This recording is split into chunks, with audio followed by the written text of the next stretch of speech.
یہودی عالم جب وہ ایمان نہیں لائے تھے، ان کا نام تھا زید بن سعنا. نبی پاک سے کوئی بزنس ڈیل ہوئی، کھجوریں انہوں نے خریدی نبی پاک سے. کوئی ٹائم طے ہوا کہ اتنے دنوں میں نبی پاک کو کھجوریں اسے دے دیں گے. ابھی وہ ٹائم پورا ہونے میں 2-3 دن باقی تھے. وہ زید بن سعنا مسجد نبوی شریف میں پہنچا، صحابہ بھی موجود، نبی پاک بھی موجود. پیارے آقا کا دامن تھام لیا اور معاذ اللہ بڑی تیز آواز میں، کرخت لہجے میں، لڑنے والے انداز میں کہتا ہے، اے محمد، تم سارے عبد المطلب کی اولاد کا یہی طریقہ ہے، تم حق دینے میں دیر کرتے ہو، ٹال بٹول سے کام لیتے ہو. اللہ اکبر، پیارے آقا سے یہ برتاؤ، وہ بھی انہی کی مسجد میں، صحابہ کی موجودگی میں. حضرت عمر فاروق رضی اللہ تعالیٰ کھڑے ہو گئے. آپ کا جلال تو ویسے ہی بڑا مشہور تھا.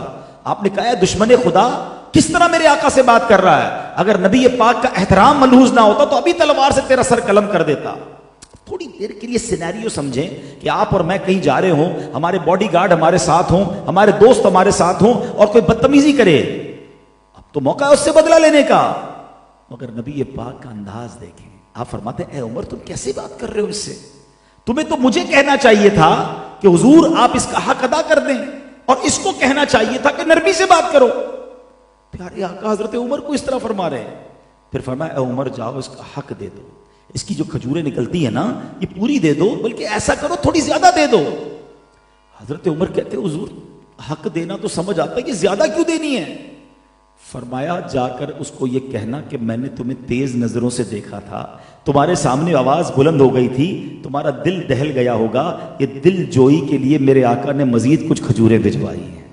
اچھا، یہاں ایک اور بات بڑی پیاری سمجھنے والی ہے. نبی پاک یہ سلو تو خود بھی فرما سکتے تھے، آپ خود ہی زید بن سعنا کو کھجوریں دے دیتے. مگر چونکہ حضرت عمر کے ساتھ یہ انٹریکشن ہوا تھا، حضرت عمر کی بھی تربیت ہو، آقا علیہ الصلوۃ والسلام نے حضرت عمر کو بھیجا. زید بن سعنا کے پاس آپ گئے، آپ نے کہا یہ تمہاری کھجوریں ہیں اور یہ تھوڑی زیادہ بھی ہیں. کہتے عمر زیادہ کیوں لائے ہو؟ کہا میرے آقا نے فرمایا ہے میں نے تمہیں تیز نظروں سے دیکھا تھا، میری آواز بلند ہو گئی تھی، تمہارا دل جوئی کے لیے نبی پاک نے اور کھجوریں بھجوائی ہیں. اب زید بن سعنا نے پتہ کیا کہا، اے عمر تم مجھے پہچانتے ہو میں کون ہوں؟ کہ کون ہوں؟ کہا میں زید بن سعنا ہوں. کہا تم وہی ہو جو یہودیوں کا بڑا عالم ہے؟ ہاں میں وہی ہوں.